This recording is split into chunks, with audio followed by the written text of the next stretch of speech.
برائی رکھتا ہے اسی وقت اس کے ساتھ ہی برائی رہتی ہے. تو جتنے بھی عرس جب آپ کا ہوتا ہے, عرس پہ جب آتے ہیں تو ہر ایک جو ہے وہ اپنے ہاتھ کے اوپر جو ہے وہ رکھتا ہے. اس میں مسلم و غیر مسلم کی کوئی قائد نہیں ہے, لیکن وہ احاطہ میں داخل ہو جائے, مسلمان ہو یا غیر مسلم, وہ بچھو رکھتے ہیں. ہندو بھی اکثر پولیس جو آتی ہے وہاں, تو وہ پولیس میں سارے مسلمان تھوڑی نہ ہوتے, غیر مسلم بھی ہوتے, ہندو بھی ہوتے, تو لیکن وہ بچھو جو ہے وہ اپنے ہاتھ کے اوپر جو ہے وہ رکھتے. کہاں گئی میڈیکل سائنس, اور کہاں وہ ولیوں کے منکر؟ کچھ تو جی پیش تو کرے نا. 700 سال پہلے بزرگ سید زادے نے یہ کہہ دیا تھا کہ بچھو کاٹے گا نہیں. یہ حکم اس دور کے بچھوؤں کے لیے تھا. بھئی اس دور کے بچھوؤں کو کہا کاٹے گا نہیں, لیکن آج 700 سال کے بعد بھی بچھو نہیں کاٹے گا. آپ کا حکم جاری. لیکن کچھ لوگ ہیں وہ یہ کہیں گے سمجھ نہیں آتی, آپ لوگ جو ہیں عقیدت مند ہو اس لیے آپ ان چیزوں کو مان لیتے ہو, عقلی تجھی کیا ہو سکتی ہے, لاجیکلی سمجھائی. تو بھائی دیکھو, دعا سے اس کا حکم صادر ہوتا ہے, تو اس کے حکم کے صدور سے ایسی فضا ایٹموسفیئر پیدا ہو سکتا ہے کہ جہاں طاقت کام نہ کرے. پھر سن لیجئے, دیکھو نا, آپ کبھی دعا کرتے ہو چیز اثر نہیں کرتی, تو دعا کدھر کرتے ہو؟ دعا اللہ کی طرف کرتے ہو, اللہ حکم صادر فرماتا ہے, تو وہ ایسی چیز پیدا ہو جاتی ہے, ایٹموسفیئر پیدا ہو جاتا ہے, ایسا ماحول پیدا ہو جاتا ہے کہ وہاں وہ چیز جو ہے وہ اثر نہیں کرتی, کچھ اور چیز کا اثر شروع ہو جاتا ہے. میں آپ کو مثال دوں, یہ امریکہ میں, جہاں سے آپ میری تقریر سنتے ہیں, امریکہ کے اندر جو ہے وہ ریسرچ ہوئی سورہ فاتحہ کے اوپر, جس کو صوفی پڑھتے ہیں, ہم دم کرتے ہیں. تو انہوں نے کہا کہ خاص سینسیٹیو کیمرے لگا دیے, کہا آپ سورہ فاتحہ پڑھیے. سورہ فاتحہ جب پڑھی تو پکچر شروع ہوگی لینی. جب انہوں نے پکچر لی تو انہوں نے بعد میں بتایا کہ جب سورہ فاتحہ پڑھی جاتی ہے تو ارد گرد ایسا ماحول پیدا ہو جاتا ہے, کسی جگہ بھی پڑھی جائے, جیسا سینیٹیٹوریم کے اندر ہوتا ہے. وہ کیا ہے؟ کہتے ہیں کہ وہ ایک جگہ ہے جہاں ہم نے خوشبوئیں, پانی, پتے, درخت ایسا استعمال کیا ہے کہ مریض کو داخل کیا جائے تو وہ بغیر دوائی کے شفا یاب ہو جاتا ہے. تو کہتے ہیں کہ فاتحہ پڑھنے سے بھی وہی ماحول پیدا ہو جاتا ہے. یہ میں آپ کو مثال دے رہا ہوں کہ ایک کامن ماحول ہے, اس میں جب فاتحہ پڑھی تو ایک اور قسم کی حد جو ہے وہ داخل ہو. اسی طرح میں آپ کو ایک مثال دوں, خواجہ معین الدین اجمیری چشتی رحمۃ اللہ علیہ اجمیر میں گئے تھے نا, تو جب وہ جوگی کوئی اڑتا ہوا آ رہا ہے, کوئی دوڑتا ہوا آ رہا ہے, کوئی پہاڑ پھلانگتا ہوا آ رہا ہے, پھر تیروں کی بارش ہوئی, تو اس وقت کیا کیا تھا خواجہ معین الدین اجمیری چشتی رحمۃ اللہ نے؟ انہوں نے ایک دائرہ کھینچا تھا. تو اپنے مریدوں سے یہ کہا تھا جو تقریباً 40 کے قریب تھے, ان سے کہا تھا تم اس احاطہ کے اندر آ جاؤ, لکیر سے باہر قدم نہ رکھنا. کیوں کہ لکیر کے اندر کی فضا اور ہے, لکیر کے باہر کی فضا اور ہے.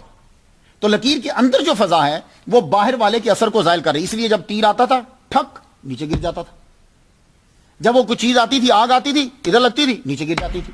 تو یہ آگ آگے کیوں نہیں جا رہی تھی؟ اس لیے کہ یہاں ایک ایسی فضا پیدا ہو گئی تھی جو اس کے اثر کو اندر نہیں جانے دے رہی. چلیے میں ایک اور مثال دے دوں. تو مولانا روم جب نماز پڑھ رہے تھے تو اس نے, چنگیز خان جو تھا, اس کی جو فوج جو آئی تھی وہ تیر چلا رہی تھی. تیر جب چلا رہی تھی تو آپ نماز پڑھتے جا رہے ہو, تیر مارتے تو تیر گر جاتا تھا. تو یہ کیا تھا؟ تیر اس انٹر کیوں نہیں ہو رہا؟ اس لیے کہ اس وقت وہ فضا کوئی اور تھی. میری کچھ بات آپ سمجھیں. اب آخری دلیل دیتا ہوں جس کو آپ سب تسلیم کر لیں گے. یہ برمودا ٹرائی اینگل کیا ہے؟ یہ ایک ایسی فضا ہے اور ایسا احاطہ ہے, ایک ایسی حد ہے کہ جس میں کمیونیکیشن سسٹم فلاپ ہو جاتا ہے, ختم ہو جاتا ہے, بالکل ختم ڈیڈ ہو جاتا ہے. اسی لیے جب جہاز وہ نیچے کا ہو یا اوپر کا, جب وہ اس میں انٹر ہوتا ہے تو اس کا رابطہ پیچھے سے کٹ جاتا ہے, اسے سمجھ ہی نہیں آتی کہ میں کس جگہ پہ جا رہا ہوں. اب آپ سمجھ گئے ہوں گے. تو میں نے یہ ایک دعویٰ یہ کیا تھا کہ ایسی حد بنا لی جاتی ہے کہ جس حد کے اندر آ کر چیز, باہر کی چیز کی طاقت ختم ہو جاتی ہے. برمودا ٹرائی اینگل آپ کے سامنے زندہ مثال ہے, اس کے علاوہ میں نے مثالیں دے دی. تو یہی چیز جو ہے وہ سید حسین شرف الدین نقوی واسطی امروہوی دادا شاہ ولایت رحمۃ اللہ کے احاطہ کے اندر ہے کہ جو ہی وہاں بچھو داخل ہوتا ہے یا سانپ داخل ہوتا ہے تو وہ طاقت اس کی جو ہے وہ بالکل زائل ہو جاتی ہے, ختم ہو جاتی ہے. اب بھی اگر کوئی نہ مانے تو کوئی ضروری فرض نہیں ہے. اب آپ دیکھیے, حضرت اسماعیل علیہ السلام چھری کا کام کاٹنا ہے, لیکن یہاں کاٹ نہیں رہی, یہاں نہیں کاٹ رہی. کیوں؟ اس لیے کہ یہاں ایک ایسی فضا پیدا ہو چکی ہے کہ اس وقت کوئی بھی چھری یہاں لگائی جائے تو وہ گلا نہیں کاٹے گی. یہاں ایسی فضا اللہ کے حکم سے پیدا ہوگی. اسی وقت آپ نے غصے سے اس چھری کو لے کو پتھر کے اوپر مارا, پتھر کے ٹکڑے ریزہ ریزہ ہو گیا پتھر. لیکن یہاں نہیں کاٹ رہا، یہاں نہیں کاٹ رہا. کیوں؟ اس لیے کہ وہ حدود ایسی ہے کہ چھری داخل ہوگی کاٹے گی نہیں. اسی طرح آنکھ کا کام چلانا ہے. لیکن جب ابراہیم علیہ السلام اندر گرے تو ابراہیم علیہ السلام کی باڈی کے ارد گرد ایسی حدود بنا دی اللہ تعالیٰ نے، ایسی حد بنا دی جب آنکھ کا اثر ٹوٹلی زائل ہو گیا.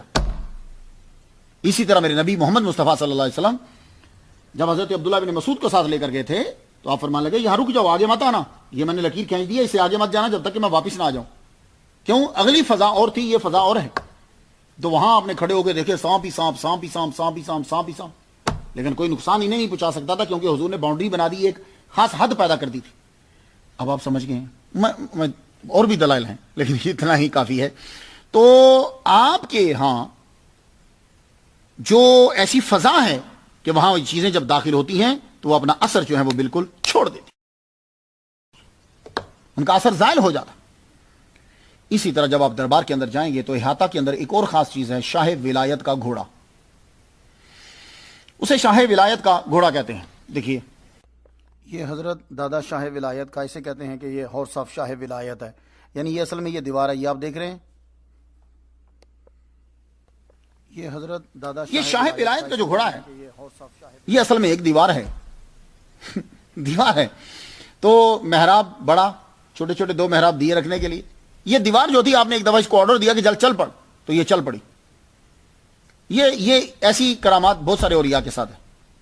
میں جب ہم جن کی اولاد سے ہیں، سید احمد شاہ ولی رحمۃ اللہ علیہ، بہت بڑا پرانا مزار ہے ان کا، ان کے بارے میں بھی ہمارے خاندان والے بتاتے ہیں کہ آپ نے دیوار کو حکم دیا چل تو دیوار جو ہے وہ چل پڑی. اور بھی اولیاء کرام کے ساتھ ہے. تو یہ جو ہیں سید صاحب، ان کی بھی یہ دیوار جو ہے اس کو آپ نے کہا چل تو یہ چل پڑی، تو یہ مشہور ہو گیا یہ شاہ ولایت کا گھوڑا ہے، ہارس آف شاہ ولایت. تو احاطہ کے اندر اور بھی بڑی قبریں ہیں. آپ کی زوجہ کی قبر ہے، آپ کے بیٹے کی قبر ہے، سید امیر علی بیٹی کی قبر ہے، آپ کے پوتے کی قبر ہے. وہ سی ہیں، عرس ہوتا ہے تو وہاں سب لوگ جو ہیں وہ تشریف لاتے، چادریں دی جاتی ہیں ایک دوسرے کو، ختم شریف جو ہے وہ پڑھا جاتا ہے، سورہ حشر کی آیات پڑھی جاتی ہیں. اس وقت جو ہے نا وہ سب لوگ آئے ہیں، پولیس بھی آئی ہے، غیر مسلم اور مسلم سب کے سب لوگ جمع ہیں. چادریں جو ہیں اس پہ چڑھائی جا رہی ہیں. یہ جو سورہ حشر کی آیات بھی پڑھی جائیں گی، وہ قاری صاحب پڑھیں گے. یہ جو آپ کو رومال والے نظر آ رہے ہیں وہ پرلی طرف جن کے سر پہ رومال بندھا ہوا ہے، یہ ان کا پورا شجرہ نسب جو ہے وہ بعد میں پڑھیں گے. اور یہاں سے تبرکات بھی جو ہیں وہ دوسروں کو دیے جاتے ہیں، یعنی چادریں جو ہیں وہ دی جاتی ہیں، پھول جو ہیں وہ دیے جاتے ہیں. اور سب لوگ جو ہیں وہ تقریباً وزارات MLA جو ہے وہ بھی یہاں آتا ہے، سب کے لوگ آتے ہیں اور آ کر جو ہے وہ فیضان یہاں حاصل کرتے ہیں. اور امروہہ اس سید زادے کے علاوہ اپنی عزاداری اور محرم کے جلوسوں کے حوالے سے بھی انڈیا کے اندر بہت جو ہے وہ مشہور ہے امروہی جو ہے. تو میں فاتحہ جو ہے وہ پڑھ چکا ہوں، لیکن آخر میں ایک بات عرض کرتا جاؤں، شاید آپ کے ذہن میں اٹھ جائے، میں پہلے سے ہی جواب دے دوں کہ بھائی شاہ ولایت جو ہے وہ حضور صلی اللہ علیہ وسلم کی اولاد میں سے ہیں.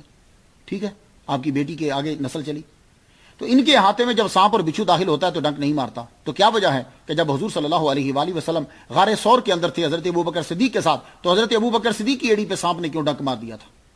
ہو سکتا ہے شاید آپ کے ذہن میں نہ آیا ہو، لیکن میں پہلے سے بتا دیتا ہوں. تو امروہہ میں آنے والوں، دادا شاہ ولایت کی قبر پہ حاضری دینے والوں، میں تمہیں پہلے سے بتا دوں کہ شاید کوئی تمہارے ایمان کو کمزور کر دے کہ بھائی دیکھو یہ ان کے بچے ہیں، ان کے ہاں ڈنک نہیں مارتا، تو حضرت ابوبکر صدیق رضی اللہ تعالیٰ عنہ کے پاؤں پہ تو ڈنک مار دیا تھا. تو بھائی سنو، وہاں اللہ کا آرڈر تھا کہ ڈنک مارو. حیران ہوئے نا آپ؟ تو بس یہی سمجھانا ہے، وہاں اللہ کا آرڈر تھا سانپ کو کہ ڈنک مارو، اور وہ سانپ حضرت عیسیٰ علیہ السلام کے دور کا چل رہا تھا. اتنا پرانا کہتے ہیں کہ وہ سانپ تھا. ایک کتاب میں نے یہ بھی پڑھا ہے، لیکن پرانا نہ بھی ہو، سانپ کی جرت ہی نہیں ہے، جانوروں کی جرت ہی نہیں ہے. جب چڑییں، بکریاں، اونٹ یہ جانتے ہیں حضور صلی اللہ علیہ وآلہ وسلم کو، تو کیا سانپ کوئی الگ مخلوق ہے؟ سانپ بھی جانتا ہے کہ حضور پاک ہیں، سانپ بھی جانتا ہے کہ ابوبکر صدیق رضی اللہ تعالیٰ عنہ ہیں، تو پھر سانپ کیوں ڈنک مارا؟ اس حد میں داخل ہونے کے بعد اس کا ڈنک ختم کیوں نہیں ہوا؟ تو بھائی ڈنک مروایا گیا، رب نے کہا ڈنک مارو. کیوں؟ اس لیے کہ اگر ڈنک نہ مارا جاتا تو حضرت ابوبکر صدیق رضی اللہ تعالیٰ عنہ کے مرتبہ آپ کا واضح نہ ہوتا. آپ کے مرتبے کو اور مقام کو واضح کرنے کے لیے ڈنک لگوایا گیا. وہ کیوں؟ اس لیے کہ آج کے دور میں بڑے لوگ ہیں جو کہتے ہیں کہ جان بچانے کے لیے ابوبکر صدیق رضی اللہ تعالیٰ عنہ جو ہیں وہاں سے چلیں گے. نہیں، جان بچانے کے لیے نہیں گئے، رب تعالیٰ نے کہا ہے سانپ ڈنک لگا تاکہ دنیا کو پتہ چل جائے کہ ابو بکر صدیق جان بچانے والا نہیں ہے، یہ محمد مصطفیٰ کے اوپر جان لٹانے والا ہے۔ تو یہ بات یاد رکھیے گا، سانپ کی جرت نہیں ہے کہ وہ سانپ ڈنک مار جائے۔ تو یہ بتلانا تھا کہ دیکھو محمد مصطفیٰ صلی اللہ علیہ وآلہ وسلم پر جان لٹانے والے ہیں۔ اور پھر تعجب کی بات ہے، ذرا چیونٹی کو چھوڑو، سانپ کا یہ مچھر کاٹ جائے تو آدمی ہلنے لگ جاتا ہے، محمد مصطفیٰ صلی اللہ علیہ وسلم اپنا سر مبارک رکھ کے آپ کی جھولی میں لیٹے ہوئے ہیں، سانپ ڈنک مارے جا رہا ہے، ڈنک مارے جا رہا ہے، ڈنک مارے جا رہا ہے، پر مجال ہے کہ ابوبکر صدیق رضی اللہ تعالیٰ عنہ اپنی ایڑی کو وہاں سے ہٹا لے۔ تو وہاں ڈنک لگوایا گیا تاکہ آپ کا رتبہ جو ہے وہ اور واضح ہو جائے کہ یہ محمد مصطفیٰ صلی اللہ علیہ وسلم پر جان لٹانے والے ہیں۔ میں تو فاتحہ پڑھ چکا، آپ لوگ بھی جو ہے وہ فاتحہ پڑھ لیجئے۔ میں ختم کرتا ہوں اس جملے کے اوپر، الہی بحق بنی فاطمہ کہ بر قول ایما کنی خاتمہ، اگر دعوتم رد کنی ور قبول، منو دست و دامانے آل رسول، وآخر دعوانا الحمدللہ رب العالمین۔